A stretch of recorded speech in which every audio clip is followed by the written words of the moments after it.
This morning I woke up alone, and honestly, that was the best it's been in months. No fake good morning kisses.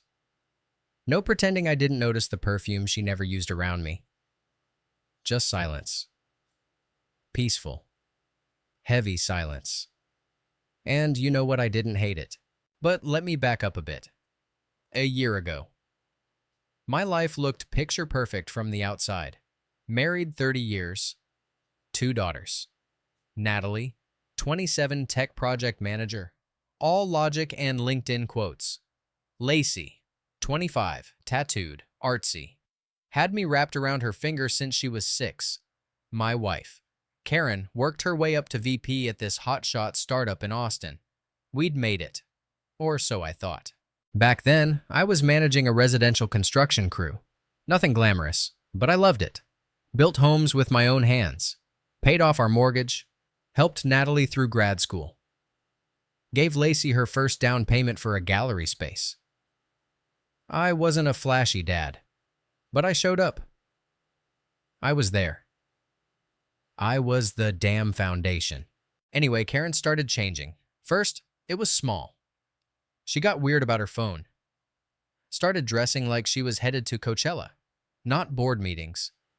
It's for the rebranding campaign, she'd say. Whatever.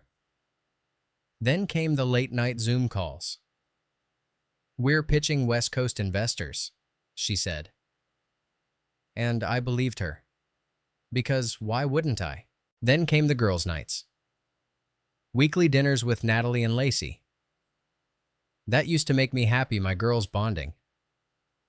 But suddenly, they'd go radio silent when I'd ask what they talked about. Just girl stuff. Dad, Lacey would say, laughing a little too hard.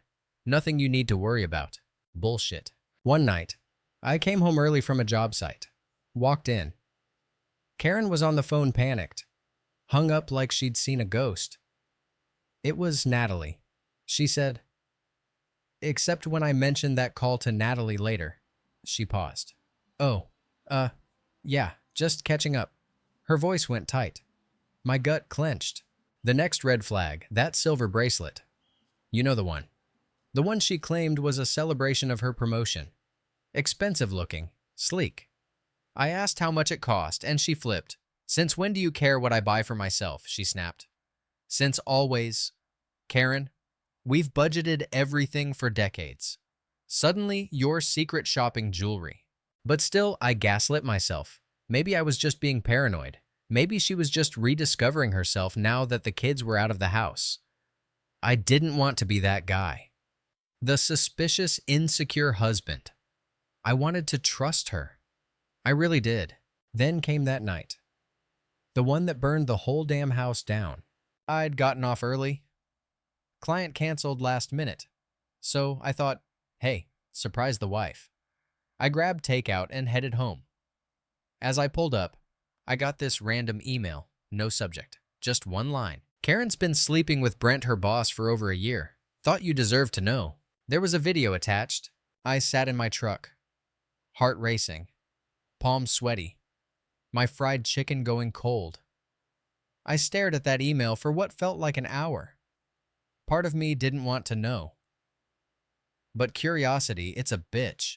I hit play. Holiday party footage. Karen, giggling in a corner, shoulder practically on Brent's chest. Him brushing hair out of her face. Then, clear as day. This drunk coworker stumbles into frame and says, "Oh my God. That's her husband. No way. She's been screwing Brent forever. He got her that bracelet." My bracelet. My wife. I felt something inside me split. I couldn't go in the house. Couldn't look at her. Drove to my buddy Matt's instead. Showed him the video. He just looked at me, wide-eyed, and said, "Dude, what the hell are you gonna do?" I didn't know. That night, I told Karen I was stuck at a site overnight. She didn't even flinch. "Okay, stay safe," she texted. Like she wasn't out here playing house with another man while my back was turned. The next day, she told me she had dinner with the girls, same usual restaurant. That's when I decided to test it. Drove to the spot. Sure enough, Natalie and Lacey were there, but Karen nowhere. I texted Natalie, "Hey, Mom make it there okay?" She replied, "Yeah, she's already here. Why?" My blood ran cold. They were covering for her. Lying to my face. My daughters. My heart. My pride. My girls. That night I tracked Karen's phone. Yeah, we'd installed safety tracking back when the girls were teens, and guess who forgot to disable it? She was across town. Fancy Italian place. I drove over. And there they were, Karen, Brent, sharing wine, her hand on his knee, his lips on her temple. I didn't go in, just snapped photos. Dozens, crystal clear. Then I opened the family group chat. The one with everyone, her parents, my siblings, cousins. I dropped every photo with one line. "Dinner with the girls. Huh, looks like Brent enjoyed it too." And hit send. Phones blew up instantly. Buzz, buzz, buzz. I watched my family chat light up like a goddamn Christmas tree. Natalie, "Dad, what are you talking about?" Lacey, "WTF is going on?" Karen's sister, "Wait, is that Brent?" My brother, "Holy shit." I didn't respond. I couldn't. I just sat there in the car, hand shaking, stomach doing somersaults. There was this weird, hollow ringing in my ears, like my brain was buffering reality. And I swear, part of me still hoped that maybe this wasn't what it looked like. That maybe there was some other explanation. But come on.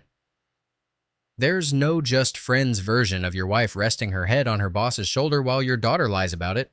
When I finally pulled into the driveway that night, all three of them were there, Karen, Natalie, and Lacey, waiting in the living room like I was the one who'd done something wrong. Lacey stood up the moment I walked in. "Dad, wait, we need to talk." I didn't say a word, just handed Karen my phone. She saw the photos. Her face turned paper white. "Who sent you these?" she whispered. I took them. After I got this, I tapped to open the video on my phone and hit play. That cursed holiday party scene filled the room. The drunk coworker, the bracelet, Karen's fake-ass laughter. The room went dead quiet. Lacey started crying immediately. Natalie just stared at the floor. Karen kept shaking her head like she could physically undo what I saw if she just refused to believe it hard enough. I asked one question, "How long?" She didn't answer. Natalie spoke up first because of course she did. Always the damage control queen. "Dad, you need to understand." "How long?" I snapped. Karen's voice barely made it out. 15 months. I felt everything freeze. "And you two?" I turned to Natalie and Lacey. "How long have you been helping her lie to me?" Lacey sobbed. "It wasn't like that," Mom said. "She was just confused. She promised it wasn't serious." "Shut up!" Karen snapped at her, sharp and cold. "Oh, let her talk." I barked. "I want to hear it. I want to hear exactly how my family made me the biggest fool on the damn planet." Natalie finally looked me in the eye.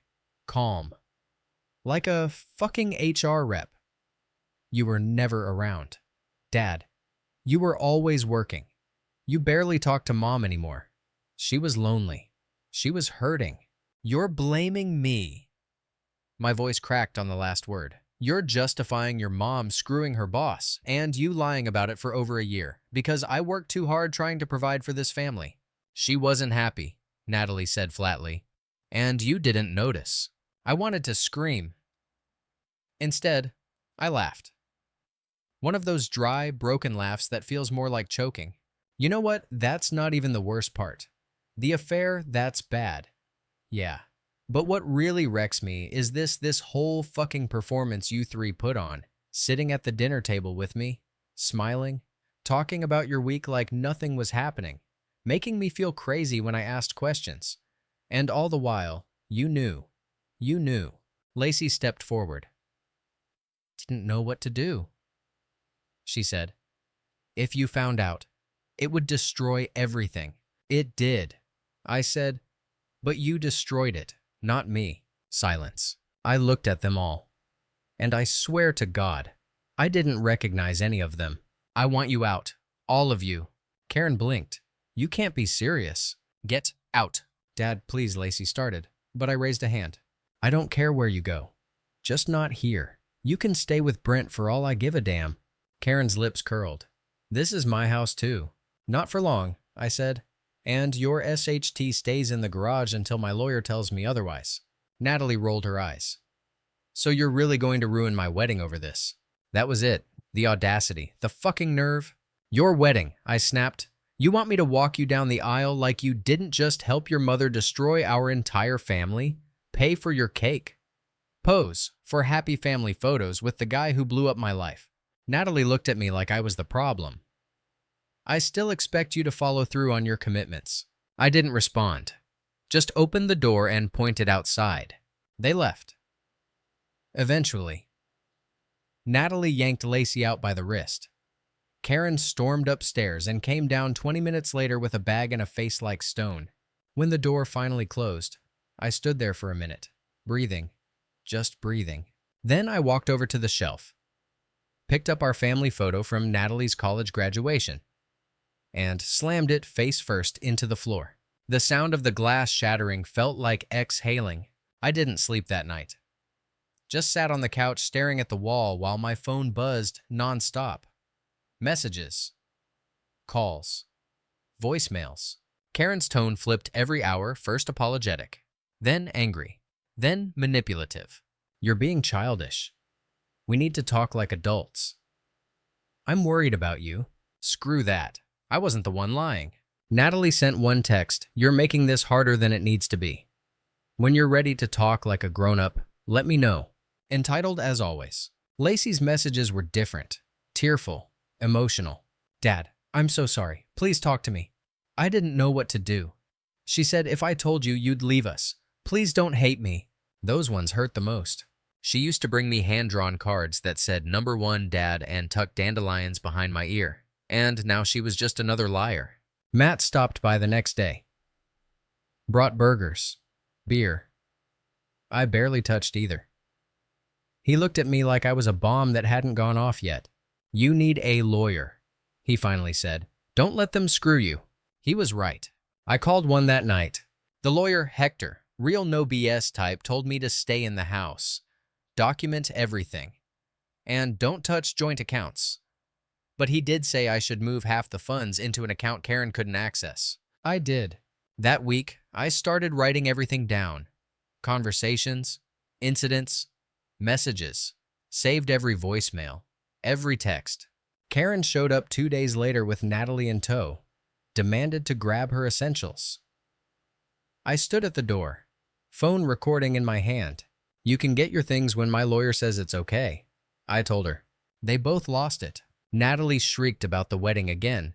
You're really gonna ruin everything because Mom made one mistake. One mistake is forgetting an anniversary. I said, what you all did, that was a campaign. They left, furious, empty-handed, and I stood there alone. But for the first time in weeks, I felt clear. I didn't hear from Karen for 2 days after that last showdown. Not a peep. I figured maybe she finally got the message, but of course, she didn't. Because 3 nights later, my phone buzzed again. Lacey. Then Natalie. Then Ethan. Ethan, as in Natalie's fiancé. That one caught me off guard. His message was short. Hey sir, could we meet for coffee? I just need to understand a few things. I almost ignored it, but something about the way he phrased it, polite, almost embarrassed, made me curious. I said, sure. We met at this little diner by the freeway. Nothing fancy. He looked like he hadn't slept. Hair a mess. Circles under his eyes. Sat down. Didn't even order anything. She told me you were overreacting, he said quietly. That you kicked them out because of some misunderstanding. But she's been acting weird lately. Paranoid. And then I saw the group chat photos. I showed him everything. The video. The screenshots. The text where Natalie lied to me about dinner. His jaw tightened as he scrolled. Holy shit, he muttered. She said you were exaggerating. That it was just a fling. She didn't say it was this. 15 months. I said. And your fiancé helped her mother lie to me the entire time. He sat back like someone had punched him. I was going to marry her next month, he said. I nodded. She's your problem now, kid. Or not. Up to you. He didn't say much after that. Just thanked me. Left a generous tip even though he didn't order. A week later, I found out he'd called off the engagement. Natalie went ballistic. Sent me a novel-length email blaming me for ruining her life. Said I poisoned Ethan's mind. Said I was vindictive and emotionally unstable. She even CC'd Karen. Then, as if that wasn't delusional enough, she attached more wedding expense invoices. Like I was going to cut a check for her flowers and cake after all this. I didn't respond. I forwarded the email to my lawyer with a subject line, "This is what entitlement looks like." He replied, "Do not engage. Let the legal side handle everything now." Which I did. I filed the divorce paperwork that Friday. Served Karen officially on Monday. She wasn't happy. Her lawyer hit back fast, demanding half of everything. The house, my retirement, alimony, all of it. Her argument that she'd sacrificed her career to support the family, that she deserved to maintain her lifestyle. What lifestyle? The one she built on lies and side deck. Sorry. Not sorry. Luckily, Hector had receipts.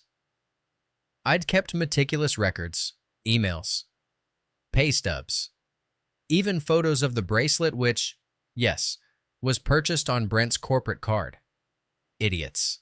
The judge granted us a temporary freeze on shared assets. We got an injunction to stop her from selling anything big, which, fun fact, she'd already tried. Mutual friend told me Karen was bragging about an upcoming couples trip to Tuscany with Brent once the legal dust settled. Sickening. She still hadn't apologized. Not once. Not sincerely. Her messages were all strategy. No regret. It was like watching someone try to control a PR disaster, not mourn a marriage. Meanwhile, Lacey kept trying. She called, left voicemails, texted me pictures of her dog, asked about my health, dropped off groceries at the gate one afternoon with a note that said, "Just checking in, no expectations. I love you." It made me pause. Not enough to forgive, but enough to feel something again. She was still my daughter. But every time I thought about softening, I remembered that night she texted me, "Yeah, she's here," when Karen was across town on another man's lap. Love doesn't fix betrayal. Time doesn't rewind it. So I did what I needed to. I called Hector and changed my will. Karen gets nothing beyond what the state mandates. Natalie and Lacey removed as beneficiaries. Everything else goes to my brother and his kids, the only people who showed up for me without conditions. And I wasn't done. I set up a scholarship. Just a small one, but meaningful. For students going into construction management. Kids like I used to be. Broke, but hopeful. It felt good, like planting something new in the scorched earth. Karen found out about the will change, blew up my phone. "You can't do that to your daughters. We are still a family. Don't let your emotions ruin everything." Oh, Karen, I'm not emotional. I'm done. That night, Lacey called me. She was crying again. Harder than ever. "They didn't even tell me about the engagement," she said between sobs. "I found out on Facebook. There's a photo of Mom and Brent at some resort," caption said. "Can't wait to build our blended future together." She sounded shattered. I asked her how she could move on like that before the divorce was even final. And you know what she said? I didn't answer. She told me to grow up, that it was time to move forward. I stayed quiet. Olivia agreed with her. Lacey continued, said I was being dramatic, that I was feeding Dad's narrative. They're awful. And I don't know how I didn't see it. That flicker of hope flared again. Maybe she was starting to get it. But then she said this, "Can't we all just try to heal like a family?" And just like that, the flicker died. No. I said, families don't lie like that. Families don't help each other cheat, gaslight, and then blame the victim for not being okay with it. "I know," she said, "but I'm trying." "It's too late," I told her. Dead silence. Then she asked, voice barely a whisper, "Did you really change the will?" I did. "But Dad." "No. You made your choice. Now I've made mine." She hung up. I didn't call her back. Next morning, World War III broke loose. Natalie texted me a barrage of angry paragraphs. Karen's lawyer accused me of retaliatory financial behavior. Aunt Carla asked if we couldn't all just go to counseling. LOL. I turned off my phone and slept the best I had in months. It wasn't just about revenge anymore. It was about peace. Real peace. The kind that comes when you finally realize the people you loved, the ones you built your life around, aren't worth burning one more second of your future on. About a week after that last call with Lacey, I sold the house. Yeah. The same house I'd laid tile in myself. The one where we raised the girls. Argued about bedtimes. Painted the kitchen together with cheap brushes and way too much laughter. Too many ghosts in the walls now. I didn't even pack much. Just essentials. The rest left it behind. I told Hector if Karen wanted the furniture, she could pay me market value for it. She tried negotiating. I told her to take it up with the court. Bought myself a condo on the edge of town, smaller, simpler, but mine.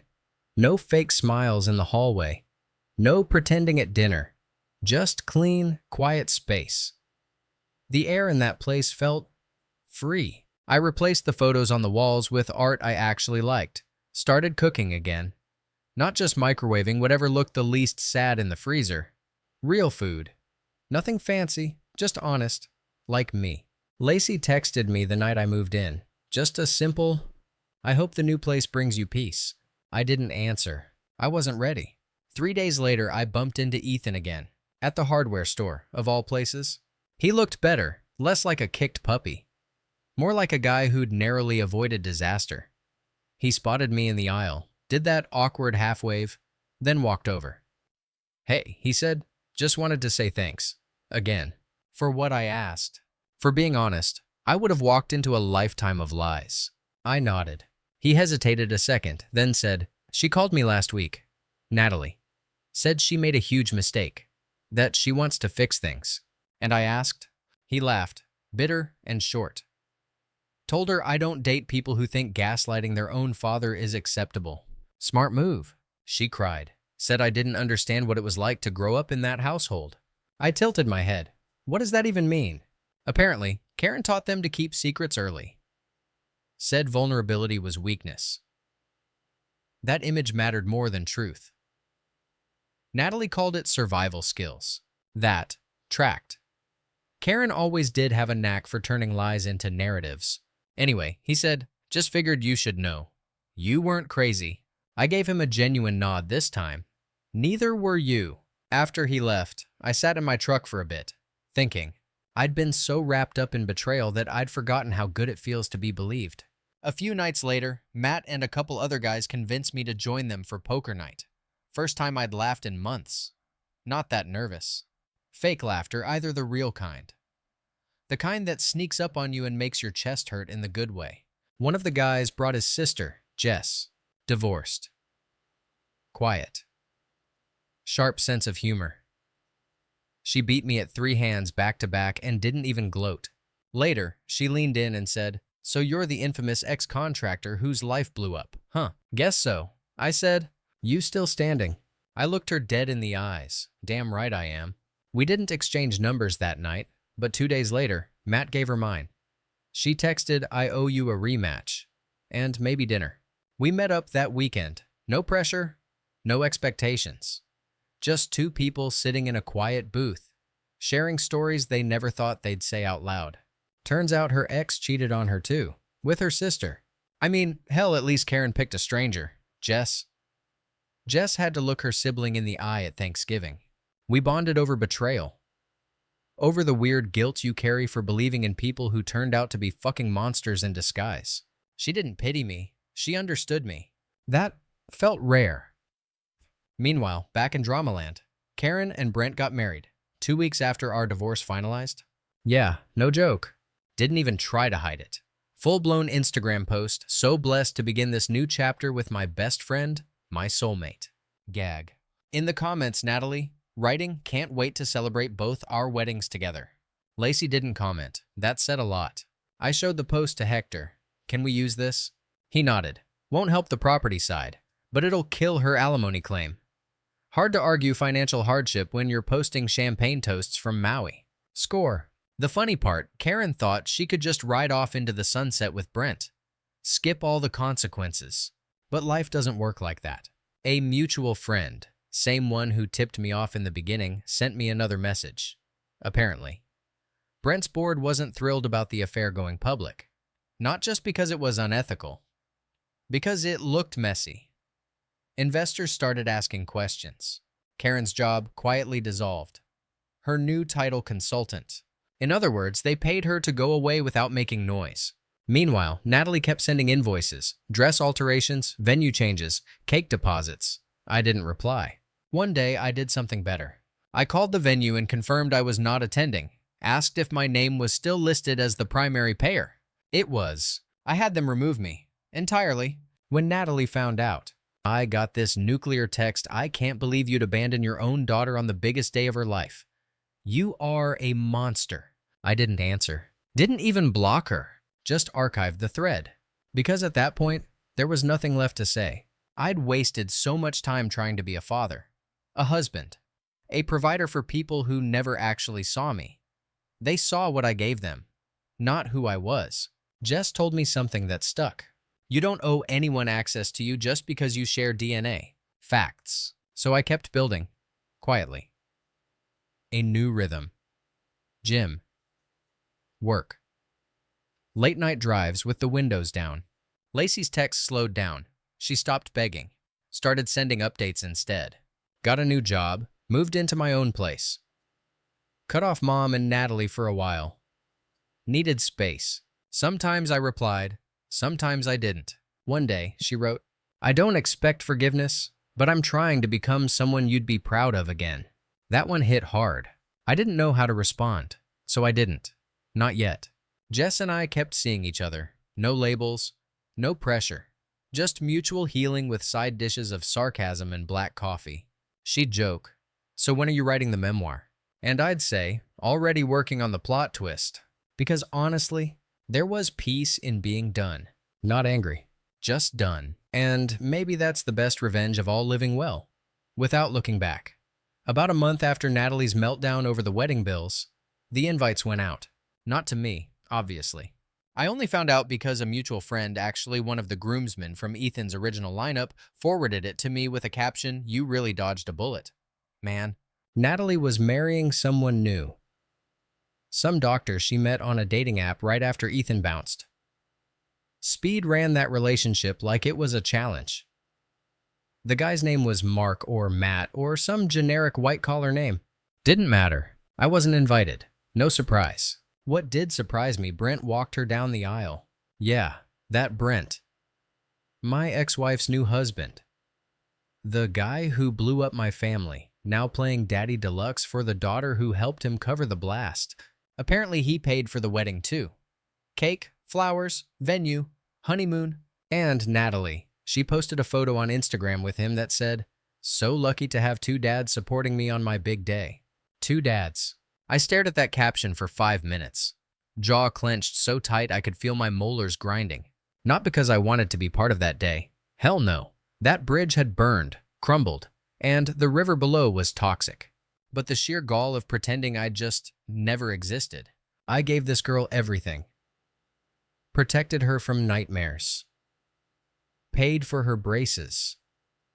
Held her hand when she broke her arm in 7th grade. Showed up to every damn school play even when I had a 14-hour shift. And now some tech bro she barely knew a year ago was her dad. Fuck that. I closed the app, deleted it from my phone. That was the last time I looked at her life. A week after the wedding, I got a knock at the door. Wasn't expecting anyone. Opened it. Lacey? Alone. She looked tired. Not performative tired. Not makeup smudged drama tired, the real kind. Like she hadn't pretended to be okay in a while. I didn't say anything. Just stepped aside and let her in. She sat on the couch like she'd been there yesterday. Looked around. Took in the simpler place. The absence of family photos. "I like it," she said softly. I just nodded. "I didn't go to Natalie's wedding," she added after a pause. Didn't say it like a flex, just a fact. She didn't tell me Brent was walking her down the aisle until 2 days before. Said it was practical. That word made me want to laugh and scream at the same time. She called me childish for making it a big deal. Lacey continued, said I needed to grow up and move on. That Mom and Brent were my real family now. My jaw twitched. She looked at me, really looked, and said, I told her she was full of shit. I leaned back. Let that hang in the air for a bit. You know what still fucks with me? I said finally. Not even the betrayal. Not even the lies. It's the fact that for over a year, I was sitting across from you, smiling, talking about your life, while you were helping hide that your mom was cheating. I know, she whispered. It keeps me up some nights. I replay stuff in my head. Things I said. Ways I covered. How easy I made it for her. I stared at the ceiling. She pulled out an envelope, slid it across the table. I started therapy. This is a letter my therapist made me write. For closure. For accountability. You don't have to read it. But I needed to write it. I didn't touch it. Did she put you up to this visit too? I asked. No, she said. She doesn't know I'm here. Neither does Natalie.